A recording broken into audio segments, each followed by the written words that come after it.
So I first came here in 6th grade, and at first, like, I was okay with the change just because I didn't like the last school.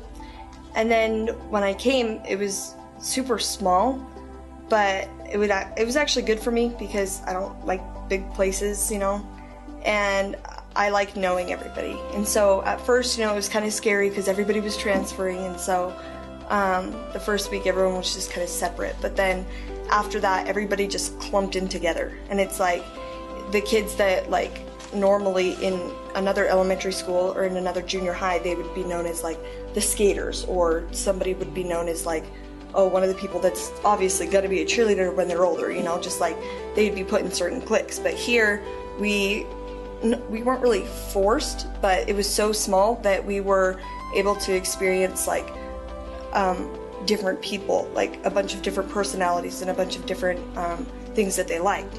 And so instead of being like just lumped into a certain clique, we were able to like experience more than one like type of personality. At first, I thought it was stupid because I came from like just a public school. Looking back now, I actually go to ALA now, and they also have uniform, but there's a lot of leeway, and there's a lot of like, I guess like a lot of people go through the loops and kind of like cheat and stuff, and a lot of people, I guess they just like manipulate the dress code, and so it doesn't really affect them. Whereas at C.S. Lewis, it was really, I guess, more strict, but I mean there wasn't leeway to go around and cheat or try to manipulate. It was just do this and do it right, and it's fun, or like it's fine.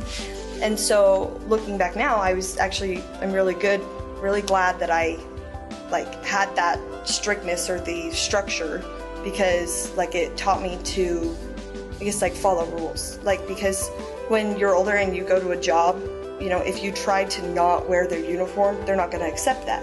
And so it's like in a school where you get dressed and have to follow the instructions, that will actually help you in everyday life as well, like not just school. I had the same teacher, 6th and 7th grade, and a lot of the time it was hard because we both had like the same personality, like we were both kind of headstrong, but she actually did a lot of fun things with us. Like, because she was like headstrong, she also made sure that like if one person wasn't having fun in the class, she would help that person. You know, she wasn't okay with leaving a few people out. She included everybody. She had activities that everybody would like, and she would even stay after school and say, okay, if anybody needs help with any homework, or if you're not understanding this, you can come to me.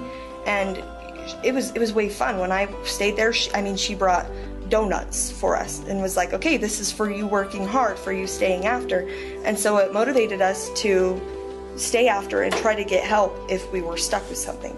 My 8th grade teacher saved my life in math.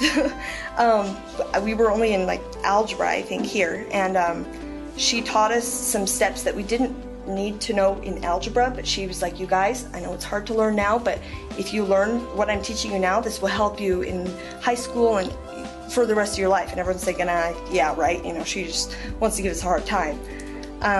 In 10th grade, Algebra 2, the hardest thing that nobody could understand, and I could understand it. And I called her up later and I said, you know what, thank you so much for teaching me that, because like I have a hard enough time with math as it is, but because you showed me these specific formulas and worked with me until I understood them, now I have it completely, and it was so much easier for me to actually understand because I'd been taught that before. So the teachers, they definitely go the extra mile to help the students, and it's not just a job. Like, you can tell that they really care about the students and want them to succeed in whatever they do. And like the secretaries, when I was here, I could always talk to them, you know, like if I was walking down the hall during lunch, hi, how are you? You know, and they were always nice. And it's like, if I had a problem with a teacher, or if I had a problem or a complaint or anything, you know, I could tell them, and I felt like my opinion was heard and it mattered.